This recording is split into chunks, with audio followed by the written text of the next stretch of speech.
How to use YouTube cards feature step by step. To use the YouTube's card feature, first of all, you simply have to launch the YouTube Studio on your desktop computer because this feature is not yet available for mobile devices. You have to be on your desktop. And once you launch the YouTube Studio on your desktop, you simply have to go ahead and tap on the Contents tab from your left-hand navigation sidebar menu.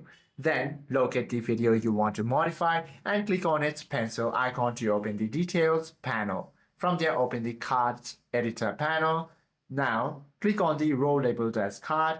A dedicated editing timeline canvas overlay will pop open. Once you find it, you simply have to go ahead and click the plus card button and then proceed to link any public video on YouTube or even drop a clickable shortcut to curated folder of your sequential videos, and you can also add channel or even link. Once you add any of these options, you simply have to write custom teaser text and then proceed to program the timestamp and save it onto your video. Hope this video helps you out a lot. If you have any questions or queries, do comment down below.